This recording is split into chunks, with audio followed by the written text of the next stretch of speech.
ನಮಸ್ಕಾರ ಎಲ್ಲರಿಗೂ. ಬಾಳಿನ ನಾಯಕ ಚಾನಲ್ಗೆ ಎಲ್ಲರಿಗೂ ಸ್ವಾಗತ.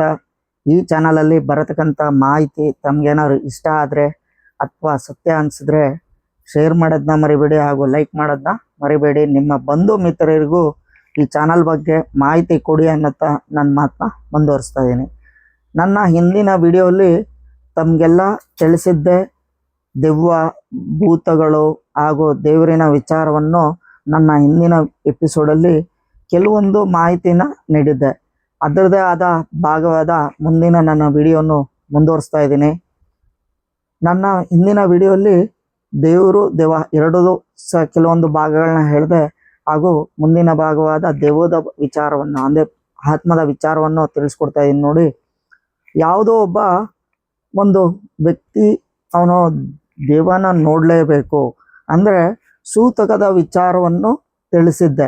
ಏನು, ಎರಡು ಸೂತಕ. ಒಂದು ಮೊದಲನೇದಾಗಿ ಒಂದು ಸಾವಿನ ಸೂತಕದ ಮನೆ, ಅಂದರೆ ಹೋದ ಸಲದಲ್ಲಿ ನಿಮಗೆ ಒಂದು ಏನು ನಾನ್ ವೆಜ್ ತೊಗೊಂಡೋಗೋದನ್ನ ಮಾತ್ರ ತಿಳಿಸಿದ್ದೆ. ಆದರೆ ಈ ಸಮಯ ಅಂದರೆ ಸೂತಕದಲ್ಲಿ ಇರೋವಂಥ ವ್ಯಕ್ತಿಗಳು ಅಂದರೆ ತಮಗೆಲ್ಲ ತಿಳಿದಿರಲಿ, ಯಾವುದಾದ್ರು ಮೃತ ಆದಂಥ ವ್ಯಕ್ತಿಗಳು ಅಂದರೆ ಇವಾಗ ಯಾರೋ ಒಬ್ಬರು ಮನೆಯಲ್ಲಿ ಮೃತ ಆಗಿದ್ದಾರೆ, ಆ ಮನೆಯ ಒಂದು ಮಗನೇ ಒಂದು ಒಂದು ಏನು ಆ ಒಂದು ಈ ಅಗ್ನಿಯನ್ನು ಹಿಡಿದಿರುವಂಥ ವ್ಯಕ್ತಿ ಆಗಿರ್ತಾನೆ. ಹಾಗೂ ಮತ್ತೆ ಇನ್ನೊಂದು ಒಂದು ದೃಶ್ಯ ಯಾವುದಪ್ಪ ಅಂದರೆ ಋತುಮತಿ ಆದ ಕ್ಷಣ, ಅಂದರೆ ಋತುಮತಿ ಆ ಮನೆಯಲ್ಲಿ ಒಂದು ಋತುಮತಿ ಆಗಿದ್ದಾಳೆ. ಆ ಮನೆಯಲ್ಲಿ ಆ ಮನೆಯದಲ್ಲಿ ಇರತಕ್ಕಂಥ ಅಂದರೆ ಸೂತಕದಲ್ಲಿ ಇರತಕ್ಕಂಥ ಯಾರಾದರೂ ಒಬ್ಬರು, ಇವರಿಬ್ಬರಲ್ಲಿ ಯಾರನ್ನಾದ್ರೂ ಒಬ್ಬರನ್ನ ನೀವು ಚಾಯ್ಸ್ ಮಾಡ್ಕೊಳ್ಳಿ. ಚಾಯ್ಸ್ ಮಾಡ್ಕೊಂಡು ಏನು ಮಾಡ್ಬೋದು, ಎಲ್ಲಿ ಒಂದು ಒಂದು ಭೂತಗಳು ದೆವ್ವಗಳು ಇದೆಯೋ ಅಂತ ನಿಮಗೆ ತಿಳಿಸಿದ್ದಾರೋ ಆ ಭಾಗಕ್ಕೆ ಹೋಗಿ, ಕರ್ಕೊಂಡು ಹೋಗಿ. ಕಾರಣ ಏನಪ್ಪ ಅಂದರೆ ಯಾರಿಗೆ ಸೂತಕ ಆಗಿರುತ್ತೋ ಅವರಿಗೆ ಈ ದೆವ್ವ ಭೂತ ಅನ್ನೋದು ಬೇಗ ಸೀಮಿತವಾಗುತ್ತೆ, ಅಂದರೆ ಅಟ್ರಾಕ್ಟ್ ಅನ್ನೋದು ಆಗತ್ತೆ. ಅವಾಗ ನೀವು ಬೇಕಾದ್ರೆ ಲೈವ್ ಆಗಿ ರೆಕಾರ್ಡಿಂಗ್ ಆದರೂ ಮಾಡ್ಕೋಬೋದು, ಏನಾದರೂ ಮಾಡ್ಕೋಬೋದು. ಆದರೆ ಅವರಿಗೆ ಯಾವುದೇ ಥರದ ತೊಂದರೆ ಆಗದೇ ಇರೋ ರೀತಿಯಲ್ಲಿ ನೋಡ್ಕೊಳ್ಳೋ ಅಂಥವ್ರು ಆಗಿರಬೇಕು ನೀವು. ಯಾಕಂದರೆ ಆ ಸಮಯ ಏನಪ್ಪ ಅಂದರೆ ತಮಗೆಲ್ಲ ತಿಳಿದಿರ್ಬೋದು ಈ ಸೂತಕದ ವಿಚಾರ. ಏನಂದರೆ ಈ ಸೂತಕ ಅಂದಿದ ತಕ್ಷಣ ಏನಾಗುತ್ತೆ, ಇದು 16 ದಿನ, ಋತುಮತಿಗೆ 16 ದಿನ ಸೂತಕ ಕಳ್ಕೊಳ್ಳೋಕ್ಕೆ. ಅದೇ ಒಂದು ಸಾವಿನ ಸೂತಕ ಆದರೆ 11 ಹಾಗೂ 13 ದಿನ, ಇವೆರಡು ಕ್ಷಣಗಳಲ್ಲಿ ಬೇಕಾಗುತ್ತೆ. ಆ ಸೂತಕ ಕಳ್ಕೊಂಡ್ರು ಕೂಡ ಆ ಆತ್ಮ ಅವರಿಂದ ಬಿಟ್ಟೋಗಲ್ಲ. ಯಾಕಂದರೆ ಯಾವುದೇ ಒಂದು ಆತ್ಮ ಒಂದು ಅಟ್ರಾಕ್ಟ್ ಅನ್ನೋದು ಆಯಿತು ಅಂದರೆ ಒಂದು ತಿಂಗಳುಗಟ್ಟಲೆ ಆ ವ್ಯಕ್ತಿ ಅದರಿಂದ ಸಫರ್ ಮಾಡ್ತಾನೆ. ಆದರೆ ಆ ಒಂದು ಯಾವ ವ್ಯಕ್ತಿಗೆ ನೀವು ಆ ಒಂದು ಗೋಚಾರ ಆಗಲೇಬೇಕು ಅನ್ನೋದು ಹೋಗಿ ಕರ್ಕೊಂಡೋಗಿ ಒಂದು ಅಟ್ರಾಕ್ಟ್ ಅನ್ನೋದು ಮಾಡಿಸಿರ್ತೀರೋ ಆ ವ್ಯಕ್ತಿಗೆ ಇಂದ ಆ ವ್ಯಕ್ತಿಯಲ್ಲಿ ಇರೋತಕ್ಕಂಥ ಒಂದು ಆತ್ಮ ದೃಷ್ಟಿಯಿಂದ ನೀವು ತೆಗಿಸ್ಲಿಕ್ಕೂ ನಿಮಗೆ ಗೊತ್ತಿರಬೇಕು. ತೆಗಿಸೋಕ್ಕೆ ಗೊತ್ತಿಲ್ಲದೆ ಪಾಪ ಆ ವ್ಯಕ್ತಿಯ ಜೀವನನ ಯಾವುದೇ ಕಾರಣಕ್ಕೂ ಹಾಳು ಮಾಡಬಾರ್ದು. ಆದರೆ ಈ ರೀತಿ ಇದೆ ಅನ್ನೋದು ಮಾತ್ರ ನನ್ನ ವಿಡಿಯೋಲಿ ತಮಗೆ ತಿಳಿಸ್ತಾ ಇದ್ದೀನಿ. ಆದರೆ ಯಾವುದೇ ಕಾರಣಕ್ಕೂ ಈ ರೀತಿಯ ದೊಡ್ಡ ಕೆಲಸ ಮಾತ್ರ ಮಾಡ್ಕೊಳಕ್ಕೆ ಹೋಗ್ಬೇಡಿ. ಯಾಕಂದರೆ ಯಾವ ಕಾರಣ ನಾನು ನಿಮ್ಗೆ ಹೇಳಿದೆ, ಈ ಸೂತಕದಲ್ಲಿ ಕರ್ಕೊಂಡೋದ್ರೆ ಹಿಂಗಾಗುತ್ತೆ ಅಂತ. ಆದರೆ ನಿಮಗೆ ಗೊತ್ತಿರೋದಂಥ ಅಂದರೆ ದೆವ್ವ ಭೂತಗಳು ಯಾವುದೇ ಥರದ ತೊಂದರೆ ಮಾಡದೇ ಇರೋ ರೀತಿಯಲ್ಲಿ, ಅಂದರೆ ಎಷ್ಟೋ ಜನರು ಒಂದು ಈ ಆತ್ಮಗಳನ್ನ ದೂರ ಮಾಡೋರು, ಅಂದರೆ ನಮ್ಮ ದೈವದಿಂದ ದೂರ ಮಾಡುವಂಥ ಶಕ್ತಿಗಳು ಬೇಜಾನ್ ಜನಕ್ಕಿದೆ. ಆದರೆ ಅವರು ಯಾವುದೇ ಕಾರಣಕ್ಕೂ ಆ ವ್ಯಕ್ತಿಗೆ ಒಂದು ಸ್ಪರ್ಶ ಆದಂಥ ಒಂದು ತೊಂದರೆ ಆದಂಥ ವ್ಯಕ್ತಿಗಳಿಂದ ಯಾವುದೇ ಥರ ತೊಂದರೆ ಆಗದಿರೋ ರೀತಿಯಲ್ಲಿ ಕಾಪಾಡೋವಂಥವ್ರು ಬೇಕಾಗುತ್ತೆ. ಯಾಕಂದರೆ ತಮಗೆಲ್ಲ ತಿಳಿದಿರ್ಬೋದು, ಒಂದ್ಸಲ ಆತ್ಮ ಪ್ರವೇಶ ಆದಮೇಲೆ ಅವ್ರಿಗೆ ಅದರ ಮನೋಭಾವ ಅವ್ರಿಗೆ ಏನು ಅನ್ನೋದು ಸ್ಪರ್ಶತೆ ಇರಲ್ಲ. ಯಾಕಂದರೆ ಕಿರ್ಚಾಡೋದಿರುತ್ತೆ, ನಿದ್ರೆ ಬರಲ್ಲ, ಊಟ ಮಾಡಲ್ಲ, ಏನೇನೋ ಇರುತ್ತೆ ತೊಂದರೆಗಳು. ಆದರೆ ಆ ವ್ಯಕ್ತಿಗಳಿಗೆ ಆ ಒಂದು ಕೆಲವೊಂದು ಜಾಗದಲ್ಲಿ ಹೊಡೆಯೋದು ಇರುತ್ತೆ, ಆ ಥರ ತೊಂದರೆ ಮಾಡಿ ಅದನ್ನು ಬಿಡಿಸೋ ಅಂಥದ್ದು ಇರುತ್ತೆ. ಹಾಗಾಗಿ ಎಲ್ಲಿ ಅವ್ರಿಗೆ ತೊಂದರೆ, ಯಾಕಂದರೆ ಆ ಆತ್ಮ ತದನಂತರದ ಮೇಲೆ ಒಂದು ಆತ್ಮ ಸೇರ್ಕೊಂಡಂಥ ವ್ಯಕ್ತಿಗಳೇ ಆ ನೋವನ್ನ ಅನುಭವಿಸೋದು ತದನಂತರದ ಮೇಲೆ. ಯಾಕಂದರೆ ಆ ಕ್ಷಣದಲ್ಲಿ ಮಾತ್ರ ಅದು ನೋವು ತಿನ್ನುತ್ತೆ, ತದನಂತರ ಆ ವ್ಯಕ್ತಿ ನೋವು ಅನುಭವಿಸೋದು. ಯಾಕಂದರೆ ನಿಮ್ಮ ಒಂದು ಗುರಿಗೋಸ್ಕರ ಆ ವ್ಯಕ್ತಿಗಳ ಒಂದು ದೃಷ್ಟಿನ ಹಾಳು ಮಾಡಬೇಡಿ ಅಂತ ಇದ್ದೀನಿ. ಮತ್ತು ಎಷ್ಟೋ ಜನರಿಗೆ ನಾನು ತಿಳಿಸ್ದೆ, ಈ ಆತ್ಮದ ಶಕ್ತಿ ಎಷ್ಟಿರುತ್ತೆ, ಎಷ್ಟು ಕೆಲವೊಂದು ಭಾಗದಲ್ಲಿ ಇದು 2 ಭಾಗ ಬರುತ್ತೆ. ಒಂದು ಅವ್ರಿಗೆ ಒಂದು ಆತ್ಮಕ್ಕೆ ಒಳ್ಳೇದು ಮಾಡೋದು ಇರುತ್ತೆ, ಕೆಲವೊಂದು ಕೆಟ್ಟದ್ದು ಮಾಡೋದು ಇರುತ್ತೆ. ಅಂದರೆ ಹೇಗೆ ನಾವು ದೇವರುಗಳಲ್ಲಿ 2 ಭಾಗ ಮಾಡ್ಕೊಂಡಿದ್ದೀವೋ ಹಾಗೆ ಈ ಒಂದು ಭೂತ ದೆವ್ವ ಆತ್ಮಗಳಲ್ಲೂ 2 ಭಾಗ ಇರುತ್ತೆ. ಅಂದರೆ ತಮಗೆಲ್ಲ ಗೊತ್ತಿರ್ಬೋದು, ಈ ಕೆಲವೊಂದು ಆತ್ಮಗಳಲ್ಲಿ ಅಂದರೆ ಒಳ್ಳೇದು ಯಾವ ರೀತಿ ಮಾಡುತ್ತೆ ತಮಗೆಲ್ಲ ತಿಳಿದಿರಲಿ. ಅಂದರೆ ಆ ಒಂದು ಮನೋಭಾವ ಇವಾಗ ಚಿಕ್ಕ ಚಿಕ್ಕ ಒಂದು ಆತ್ಮಗಳಲ್ಲೂ ಅಂದರೆ ಆ ಮನೆಗೆ ಒಳ್ಳೆ ಶುಭದಾಯಕವಾಗಿ ಮಾಡುವಂಥದ್ದು ಇದೆ. ಯಾಕಂದರೆ ಇದು ಅಂದರೆ ನನಗೆ ಸಾಕಷ್ಟು ವಿಚಾರದಲ್ಲಿ ಕೇಳಿರುವಂಥ ವಿಚಾರ, ಹಾಗೂ ನನಗೆ ತಿಳ್ಕೊಂಡು ಅಂದರೆ ನಾನು ಲೈವ್ ಆಗಿ ನೋಡಿರುವಂಥದ್ದು. ಮತ್ತು ಆ ಆತ್ಮ ಕೆಲವೊಂದು ಬಾರಿ ಆ ಒಂದು ಮನೆಯಲ್ಲಿ ಯಾವುದೋ ಒಂದು ಶುಭದಾಯಕವಾದದ್ದು ಯಾವುದೇ ಥರದ ಕಾರ್ಯ ಆಗದೇ ಇರುವಂಥ ಸಮಯದಲ್ಲಿ ಅದೇ ಆತ್ಮದ ದೃಷ್ಟಿಯಿಂದ ಆ ಮನೆಯಲ್ಲಿ ಶುಭದಾಯಕ ಆಗಿ ಆ ಆತ್ಮವು ಹೊರಗೋಗಿರುವಂಥ ದೃಷ್ಟಿನೂ ಇದೆ.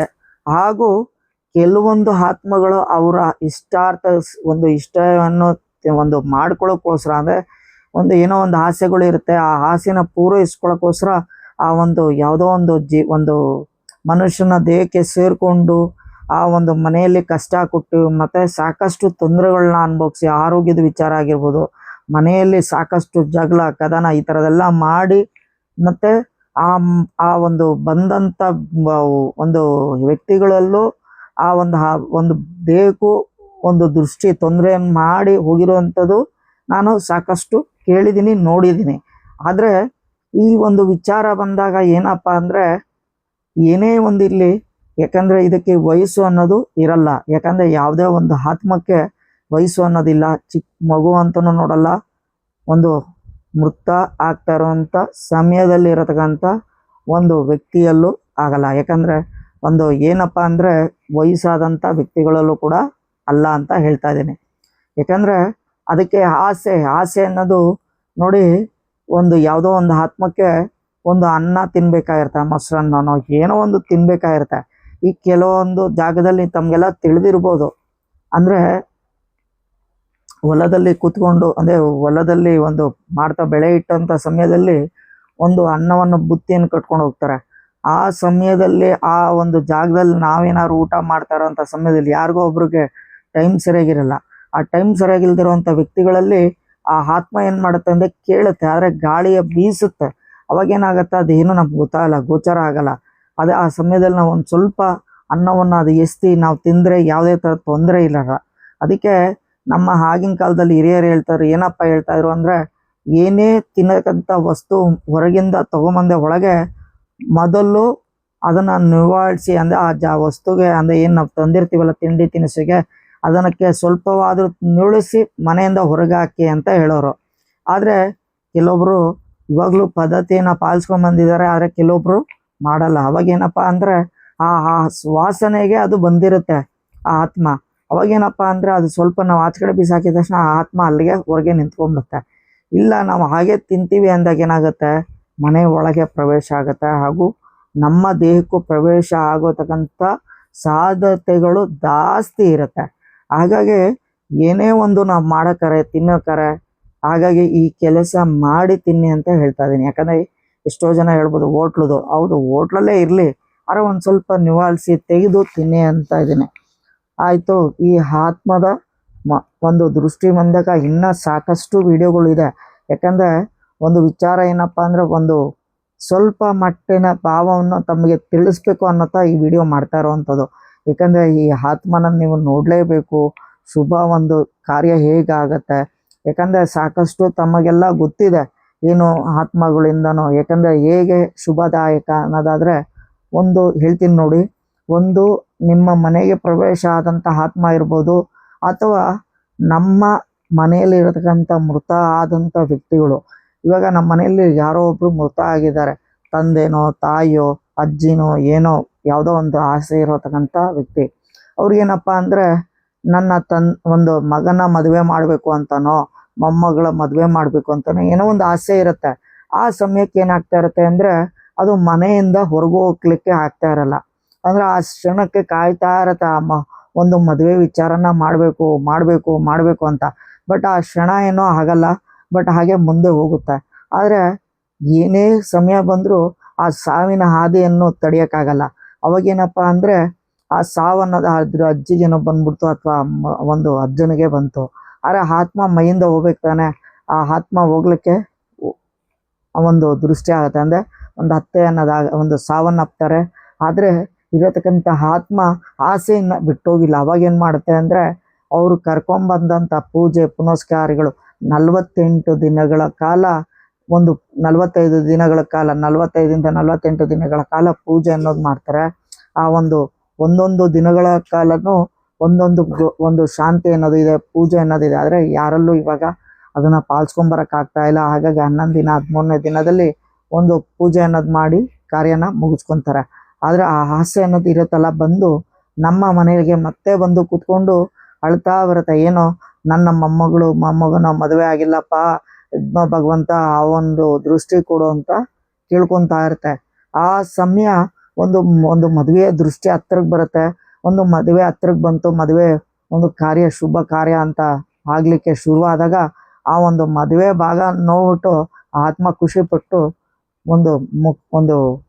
ಆ ಒಂದು ವ್ಯಕ್ತಿ ಮೃತ ಅಂದರೆ ಒಂದು ಏನೋ ಆತ್ಮ ತೃಪ್ತಿಯಾಗಿ ಹೋಗುತ್ತೆ. ಹಾಗಾಗಿ ಈ ರೀತಿಯಲ್ಲಿ ಸಾಕಷ್ಟು ಶುಭ ಅನ್ನೋದು ಇದೆ, ಅಶುಭ ಅನ್ನೋದು ಇದೆ. ಅಂದರೆ ಕೆಲವೊಂದು ಹಾಸ್ಯಗಳು ಅನ್ನೋದು ಇರುತ್ತೆ.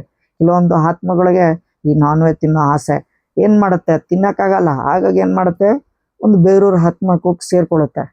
ಆ ಒಂದು ಬೇರೂರ ಪಾಪ ಅವ್ರು ತಿನ್ನೋ ಜಾತಿ ಅಲ್ಲ, ಆದರೆ ಆತ್ಮ ಹೋಗಿ ಸೇರಿಕೊಂಡು ಆ ಒಂದು ತಿಂದು ಆ ಒಂದು ದೇಹಕ್ಕೆ ಒಂದು ತೃಪ್ತಿಯನ್ನು ಕೊಟ್ಕೊಂಡು ಹೊರಗೋಗುತ್ತೆ. ಆದರೆ ಕೆಲವೊಂದು ಬಿಟ್ಟು ಹೋಗೋದೇ ಕೆಲವೊಂದು ತಪ್ಪುಗಳನ್ನು ಮಾಡುತ್ತೆ. ಹೀಗೆ ಸಾಕಷ್ಟು ವಿಚಾರಗಳಿದೆ. ಹೀಗೆ ಮುಂದಿನ ವಿಚಾರದಲ್ಲಿ ಅಂದರೆ ನನ್ನ ಮುಂದಿನ ಎಪಿಸೋಡಲ್ಲಿ ಕೆಲವೊಂದು ವಿಚಾರಗಳನ್ನ ತಿಳಿಸ್ತೀನಿ. ಈ ವಿಡಿಯೋ ಏನಾದರೂ ಮಾಹಿತಿನ ತಿಳಿಸ್ಕೊಡ್ಬೇಕು ಅನ್ನೋದಾದರೆ ನನ್ನ ಕಮೆಂಟ್ ಸೆಕ್ಷನಲ್ಲಿ ಕಮೆಂಟ್ ಮಾಡಿ. ಹಾಗೂ ತಾವೇನಾದ್ರು ಜಾತಕಗಳ ವಿಚಾರ ಕೇಳಬೇಕು ಅಂದರೆ ಮೇಲ್ ಬರತಕ್ಕಂಥ ನಂಬರಲ್ಲಿ ಒಂದು ವಾಟ್ಸಪ್ ಮಾಡಿ ಅನ್ನೋತಾ ನನ್ನ ಮಾತನ್ನ ಇಲ್ಲಿಗೆ ನಿಲ್ಲಿಸ್ತಾ ಇದ್ದೀನಿ. ನಮಸ್ಕಾರ.